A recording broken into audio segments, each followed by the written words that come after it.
और यहाँ पर सबसे ज़्यादा ऐसे लोग रहते हैं जो हमें और आपको वो चीज़ें उपलब्ध कराते हैं जो हमें और आपको बेहद ज़रूरी हैं। घर बनाना हो, खेती करना हो, एक श्रमिक की आवश्यकता होती है। और उत्तर प्रदेश में एक श्रमिक कल्याण परिषद है जिसके अध्यक्ष एक ऐसा व्यक्ति बना है जिसके बनने के बाद पहली बार ये समझ में आया उन श्रमिकों को कि शायद उनके कल्याण के बारे में भी कोई सोचता है, उनके बारे में भी सोचता है जो अब तक लोगों के बारे में सोचते रहे। ऐसे एक व्यक्ति हैं सुनील वराणा जी। सुनील जी से हम ये जानने की कोशिश करेंगे कि आखिर ये विजन उन्हें मिला कैसे और कहां से उन्होंने ये सोचा, क्योंकि अक्सर देखा जाता है उन लोगों के बारे में लोग सोचते हैं जो कहीं ना कहीं बड़े ओहदे से आते हैं, बड़े परिवार से आते हैं, लेकिन वो व्यक्ति जो सबके बारे में सोचता है उसके बारे में भी सोचने वाला व्यक्ति आज हम लोग के बीच है। उनसे एक एक प्रश्न के लिए तहकीकात से जानने की कोशिश करेंगे और इस विजन को जरूर समझने की कोशिश करेंगे। वैसे तो सुनील जी के बहुत सारे परिचय हैं, इन्होंने एक खास तरह की जाति वर्ग के लिए बहुत सारे काम किए हैं, वो तहते जानने की कोशिश करेंगे और बारीकी से समझने की कोशिश करेंगे आखिर इस विजन का कारण क्या है। सुनील जी, जैसे कि हम जानते हैं उत्तर प्रदेश हिंदुस्तान का सबसे बड़ा प्रदेश है और श्रमिक भी यहाँ बड़ी तादाद में पाए जाते हैं, उनके कल्याण के बारे में सोचने का विजन आपको कैसे मिला?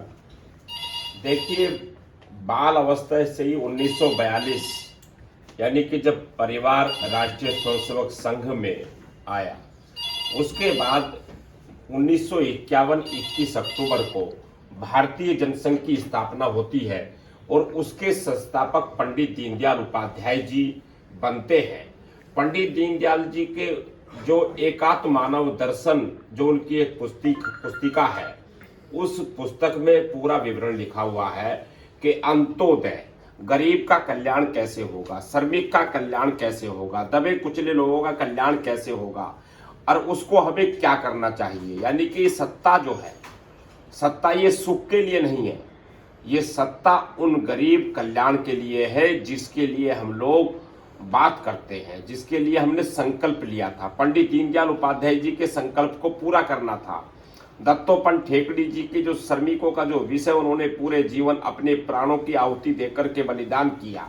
उनके मिशन को पूरा करना था। तो वहां से वो प्रेरणा मिलती है और ये प्रेरणा इस श्रम कल्याण परिषद में आने की नहीं है, ये पहले की है, वर्षों पहले की। श्रम कल्याण परिषद तो 2019 में मिला,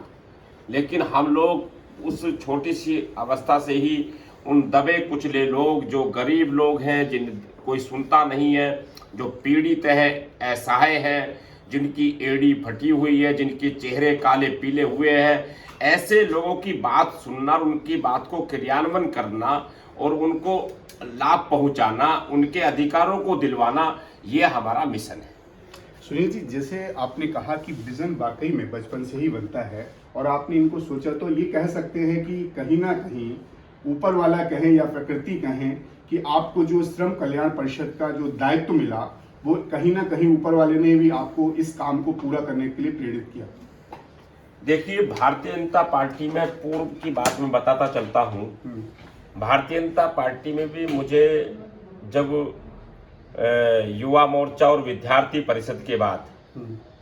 भारतीय जनता पार्टी के विभिन्न दायित्वों को निभाते हुए मुझे जिम्मेदारी भारतीय जनता पार्टी उत्तर प्रदेश अध्यक्ष झुग्गी झोपड़ी प्रकोष्ठ की मिली थी।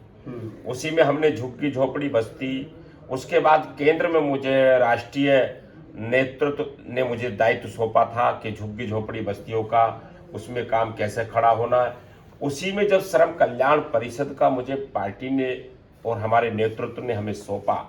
तो ये ऐसा मर्द प्राय संगठन मुझे मिला था 2019 में कि जिस संगठन की, इस बोर्ड की कोई पहचान नहीं थी, उसको संबंधित अधिकारी जो विभाग के लोग हैं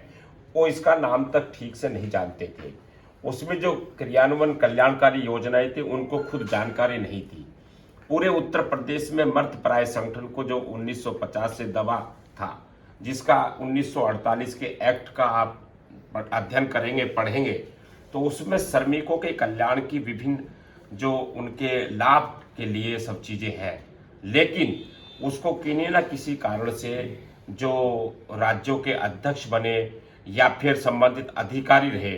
उन्होंने इसको गंभीरता से नहीं लिया था। तो उसको अध्ययन करने के बाद उसको हमने खूब देखा, समझा, उसमें एक्ट में क्या अधिकार है, किन किन परिस्थितियों में श्रमिकों के कल्याण में जो ऐसे श्रमिक आते हैं जो कारखानों में काम करते हैं, ऐसे श्रमिक जो वाणिज्यकर दुकानों पर काम करते हैं, ऐसे श्रमिकों के लिए काम करना। तो ऐसे श्रमिकों को कल्याण में कार्य योजनाएं उनके घर तक पहुंचाना, उसका पूरा अध्ययन किया हमने और वहां से मंडलीय समीक्षा बैठक प्रारंभ करते करते उनकी कल्याणकारी योजनाओं को हमने ऊपर उठाया। कुछ योजनाएं उसमें थी, उनको आगे बढ़ाया और कुछ नई योजनाओं का हमने गठन किया।